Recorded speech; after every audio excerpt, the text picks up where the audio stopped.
Buenas noches, les saluda Carlos Fernando Chamorro. Bienvenidos a una nueva edición de su programa Esta Noche. Esta mañana se presentó el último informe del año preparado por FUNIDES, la Fundación Nicaragüense para el Desarrollo Económico y Social, sobre el análisis del trimestre económico. Y en un momento estará con nosotros el doctor Carlos Muñiz, economista, director ejecutivo de FUNIDES, para hablar sobre las proyecciones de la economía el próximo año. Pero antes un comentario sobre algunas de las noticias. Ahora vamos al análisis de la coyuntura económica y las proyecciones de la economía en el 2013, de acuerdo al informe que esta mañana presentó FUNIDES, la Fundación Nicaragüense para el Desarrollo Económico y Social. Nos acompaña su director ejecutivo, el doctor Carlos Muñiz. Buenas noches, Carlos, gracias por acompañarnos. Buenas noches, Carlos Fernando, gracias por tenerme de nuevo acá para comentar un poco el informe de FUNIDES. La noticia es que FUNIDES da unas proyecciones de crecimiento que están en línea con lo que el propio gobierno y el Fondo Monetario están indicando, es decir, no hay mayores desviaciones en relación con esto, ¿o hay diferencias? No, están muy en línea. Para este año, el 2012, estamos proyectando un crecimiento de 4.2%.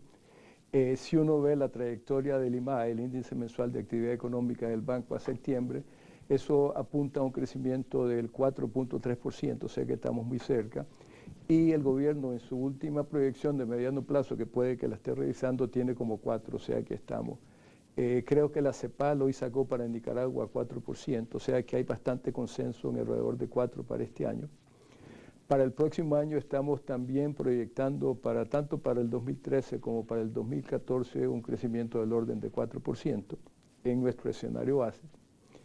Pero como hemos comentado en ocasiones anteriores, y esto desafortunadamente no ha cambiado mucho, existe una situación de mucha incertidumbre todavía con relación a cómo se va a desenvolver los países periféricos de Europa el próximo año. La situación de Europa cambia continuamente, hay semanas donde hay una relativa calma, de repente se complica. Esta semana, por ejemplo, se ha complicado por la situación política de Italia. También está el tema de lo que popularmente se conoce como el precipicio fiscal de Estados Unidos, que se está saliendo casi todos los días en el periódico. Entonces, si la situación de Europa se deteriora o si un ajuste fiscal muy fuerte en Estados Unidos lleva a un menor crecimiento, entonces eso impactaría estas proyecciones base del 4%. Y en una simulación que hemos hecho, y repito, solamente una simulación, estaríamos con un crecimiento más cercano al 2% en promedio que al 4%.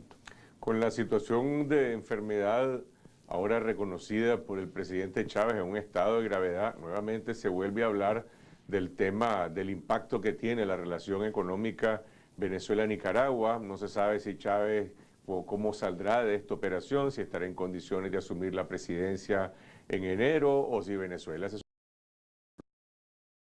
lo cual generaría pues nuevamente un espacio de incertidumbre. ¿Qué proyectan los datos de la cooperación de Venezuela con Nicaragua en este momento, el impacto que sigue teniendo, por lo menos en lo que es la parte petrolera, inversiones y otros aspectos? Sí, bueno, la cooperación venezolana es muy importante, obviamente. Por ejemplo, el año pasado el gasto que se hizo con la ayuda venezolana fue de 4,5% del producto.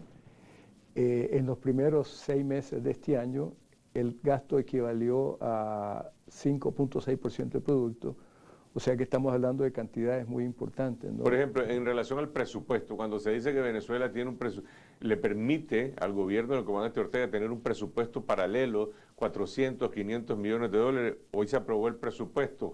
¿Cuánto representa ese presupuesto paralelo en relación al presupuesto de la República? Bueno, o sea, los ingresos fiscales, el gasto debe ser como 18% del producto, porque los ingresos andan como por 17,5%, y la ayuda venezolana puede que esté en algo así como el 6% del producto, o sea que está hablando de una relación bien importante.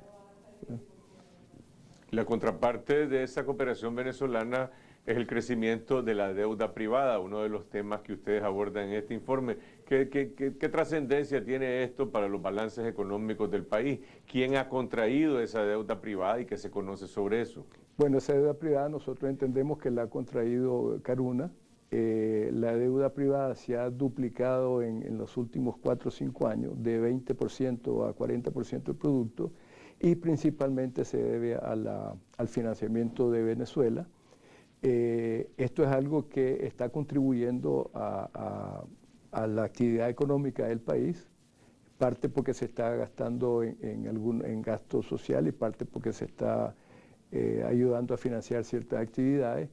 Pero obviamente el hecho de que la deuda externa esté creciendo y que no tenga una contrapartida en inversión es algo que hay que seguirlo muy de cerca. Por otra parte, esto es mitigado por el hecho de que la ayuda venezolana es bien concesionaria, o sea, plazos y tasas de interés favorables. O sea que no es tan, el servicio no es tan fuerte como sería el servicio de una deuda comercial. A propósito de Caruna, existía un compromiso de parte del gobierno, del Ministerio de Hacienda, del Banco Central, con el Fondo Monetario Internacional, de que en junio de este año se conocería el informe del Instituto Regulador de las Cooperativas, el Infocoop, ante el cual por lo menos Caruna tiene que rendir alguna información y algún resultado porque es una cooperativa. Ese informe debió haber estado en el mes de junio. Ahora resulta, según conocimos hoy directamente por fuentes del Banco Central, que el Fondo Monetario le ha dado otra prórroga al Banco Central y que el informe, o mejor dicho, a Infocoop, que es el que va a brindar la información, y ahora este informe se va a presentar hasta mediados del próximo año. ¿Qué significa esto en la relación del Fondo Monetario con el gobierno? Es decir, pareciera que hay mucha flexibilidad en cómo se maneja por lo menos la demanda que un sector del país tiene de tener más información y más transparencia. Sí. Bueno, yo no tengo información sobre esto, pero supongo que el gobierno le debe haber dado al fondo alguna explicación que lo hizo postergar la decisión, pues, pero para serte franco no tengo los detalles.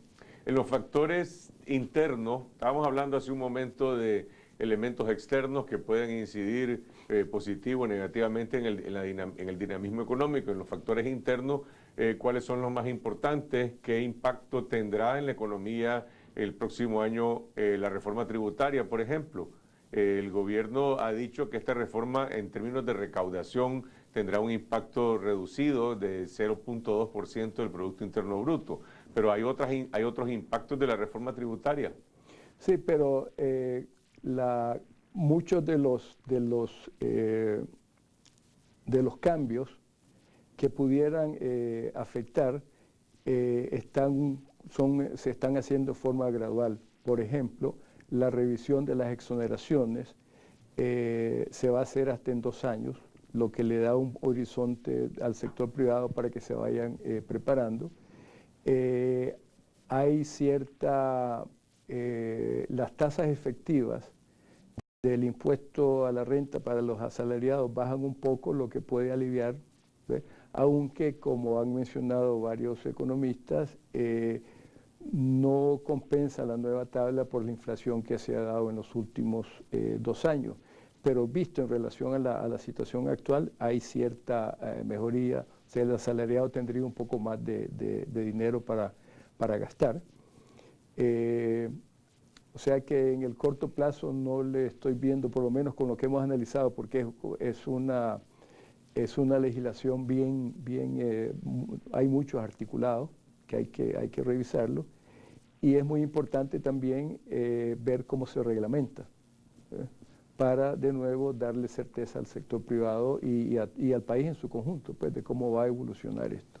¿Qué significa ese 4% de crecimiento que se va a registrar este año y se mantendrá el próximo año? Es decir, es un motivo para que en Nicaragua nos sintamos regocijados y decir el país va por el camino correcto, estamos acometiendo las grandes metas que se necesitan para generar empleo y reducir la pobreza, o se debe leer de otra forma? No, yo creo que se debe leer primero como que es un crecimiento favorable, porque no se puede negar cuando uno ve cómo están creciendo otros países, pero como Funides ha reiterado muchas veces, y lo acaba de mencionar, no es el crecimiento que necesitamos para reducir la pobreza en forma permanente y más rápida y crear más y mejores empleos, ¿no? Porque nosotros como país tenemos muchos rezagos y tenemos que redoblar nuestros esfuerzos para crecer mucho más. Funides ha puesto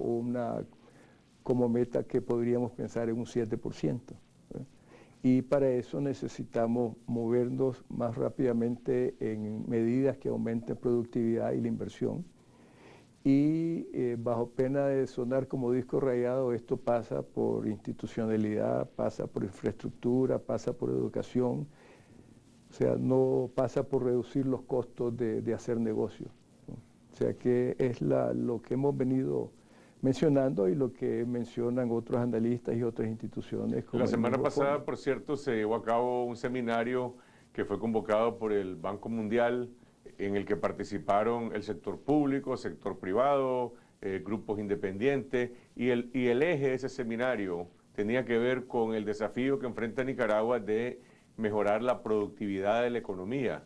Una de las cosas en las que más se insistía es que el empleo se ha aumentado, pero principalmente en actividades de baja remuneración y baja productividad en el sector agrícola, en el sector comercial, en el trabajo por cuenta propia, en el sector informal. Es decir, ¿cuáles son, en todo caso, hay una estrategia para mejorar la productividad? El gobierno ha presentado al país, al sector privado, a los órganos independientes, una estrategia nacional para resolver ese problema del crecimiento con productividad. No, o sea, el gobierno ha hablado reiteradamente de aumentar productividad, pero hasta donde yo sepa no ha señalado un plan concreto, aunque la forma de aumentar la productividad es mejor educación, entrenamiento e inversiones que no necesariamente tienen que ser cuantiosas. Como hemos conversado anteriormente, por ejemplo, la productividad en el sector agrícola se pudiera aumentar con inversiones que no son de gran cuantía. Por ejemplo, ¿qué tipo de...? Por ejemplo, mejor maquinaria, riego, aunque esto sí puede ser un poco más costoso y con las tarifas eléctricas que tenemos puede que no sea muy factible. Okay, vamos a ir a una pausa y al regresar, ¿qué dicen los empresarios que están siendo encuestados regularmente por Funides? ¿Cómo andan los índices de confianza y sus expectativas económicas el próximo año? Ya regresamos.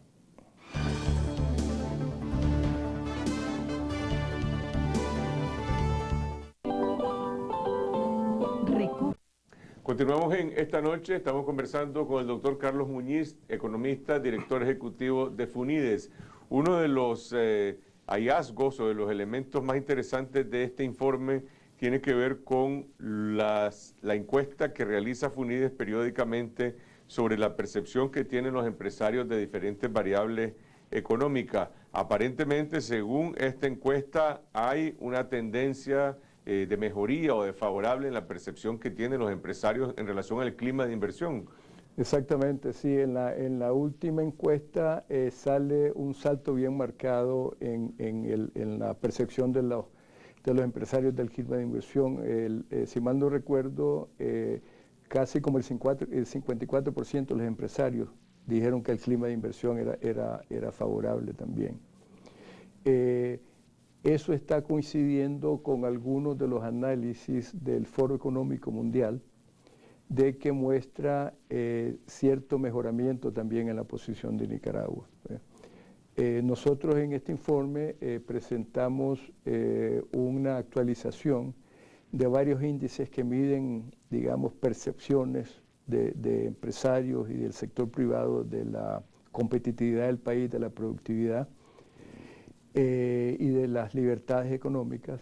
Entonces nos encontramos de que el Foro Económico Mundial, que es un índice muy utilizado y reconocido internacionalmente, muestra que somos o continuamos siendo el país de Centroamérica con menor competitividad, pero que ha habido una mejora gradual a través de los años, ¿no? Es decir, seguimos siendo el país que tiene menor competitividad, pero hay una ligera mejoría. Pero hay mejoría continua, ¿no?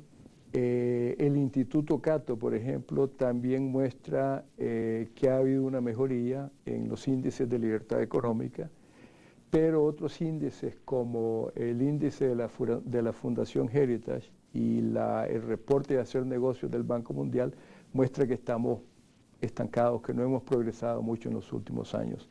O sea que el análisis de estos índices nos da una situación que no es totalmente clara, ¿no? Unos muestran avances y otros muestran que estamos estancados.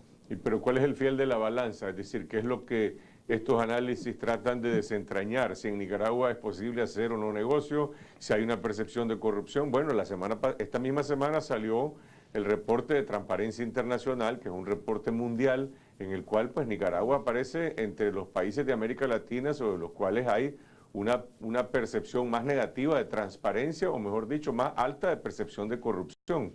Sí, los índices muestran niveles bajos, pero algunos de ellos están mostrando que estamos mejorando. Por ejemplo, el índice global de competitividad que te mencionaba analiza factores tales como infraestructura, donde claramente ha habido una mejoría, analiza factores tales como estabilidad macroeconómica, donde también ha habido una mejoría, analiza educación básica y hemos tenido altos y bajos en los últimos años, y analiza también la parte institucional, y en esto también aparece una mejora que la estamos chequeando, pues, para ver si... Pero ¿qué es lo que ha mejorado en la parte institucional? Es decir, estamos terminando un año donde lo que se percibe es un mayor grado de concentración de poder, se llevaron a cabo unas elecciones municipales bajo diferentes niveles de cuestionamiento. Por el otro lado, pues prácticamente hay una aplanadora en la Asamblea Nacional donde no hay un debate amplio, ni siquiera hubo un verdadero debate parlamentario sobre este tema, por ejemplo, en lo que respecta a los impuestos. No sé si es que ha habido acaso una percepción diferente en relación al tema de justicia, de la Contraloría de la República. Sí. A nosotros también nos sorprendió porque sinceramente, pues no hemos visto que haya habido una mejora en la parte institucional, y esto es algo que estamos analizando un poco más, pues ver por qué esto se basa en encuestas, entonces estamos analizando más qué es lo que hay detrás de esto.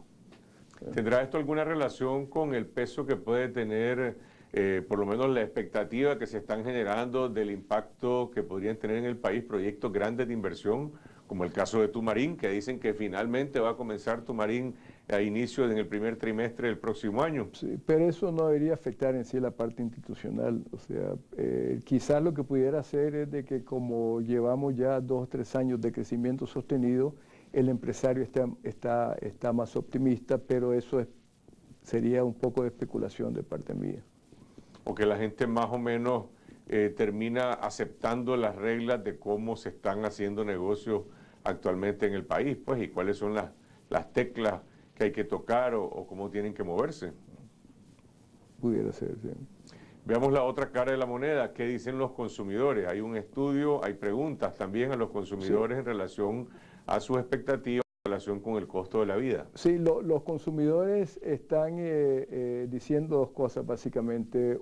Uno, que si vemos su poder de compra actual, están diciendo que es mejor que el año pasado, lo que coincide con una economía en crecimiento.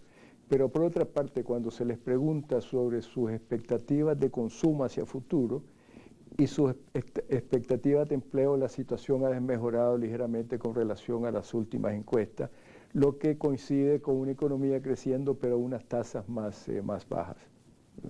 ¿Y los niveles de inflación se mantienen relativamente controlados? Se mantienen controlados, sí. La inflación de 12 meses a noviembre fue de 6.2% contra 7.7% el año pasado, lo que indica una ligera mejoría, y posiblemente el año lo vamos a terminar dentro de los niveles que había programado o el Banco Central.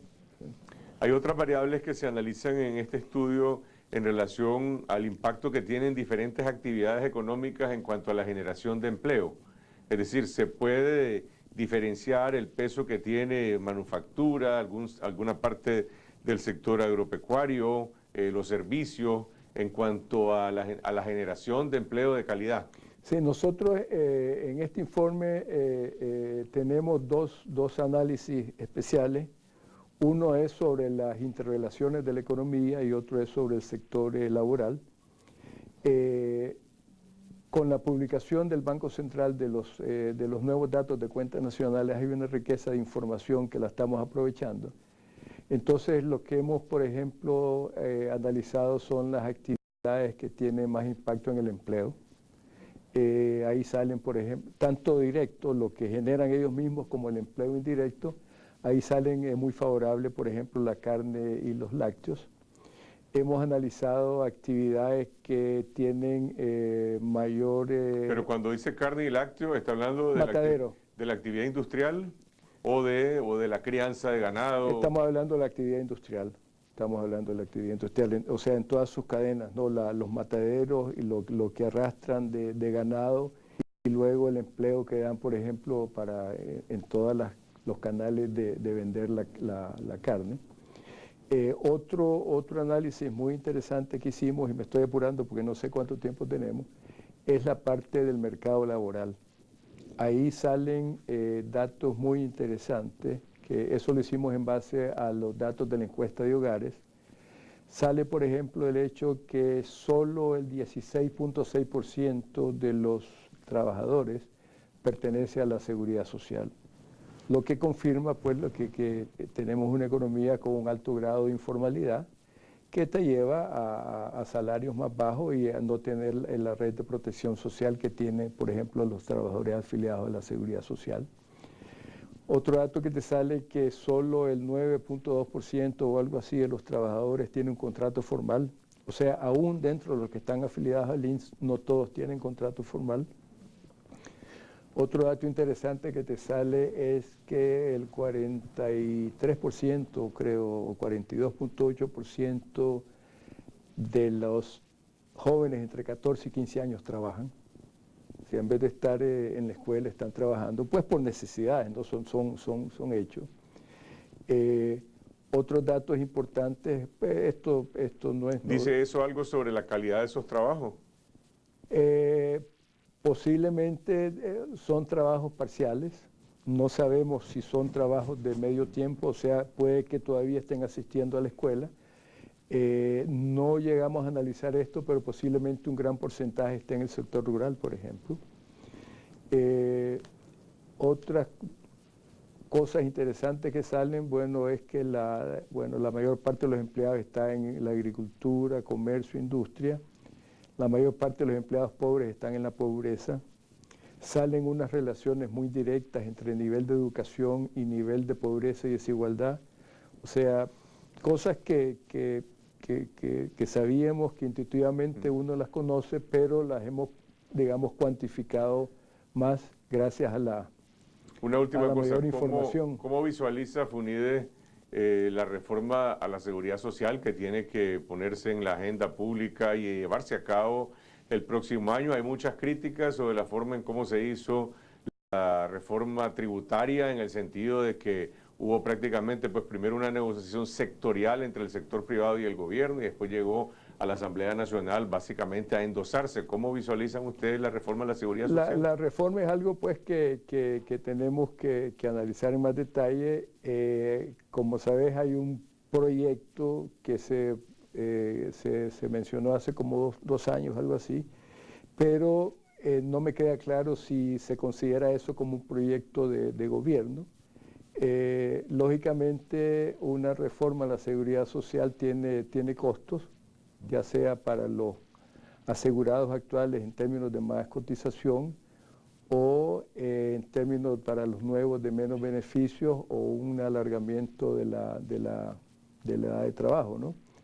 O sea que hay que analizarlo, pues, pero es algo que va a tener un costo para alguien, y lo importante es analizar. Por lo tanto, debería haber un debate público muy amplio.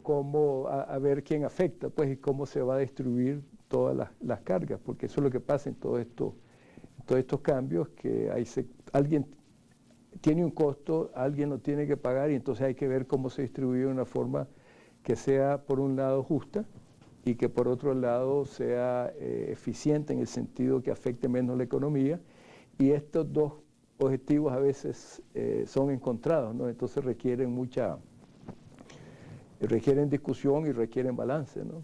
En conclusión, se necesitará pues un amplio debate público sobre la reforma a la seguridad social. Ojalá no se repita por lo menos las críticas que se han presentado en relación a la forma en cómo se hizo la reforma tributaria. Gracias, doctor Muñiz. Gracias a ustedes por acogernos en sus hogares. Regresamos mañana con otra edición de Esta Noche aquí en Canal 12, siempre a las 8 de la noche. Hasta entonces.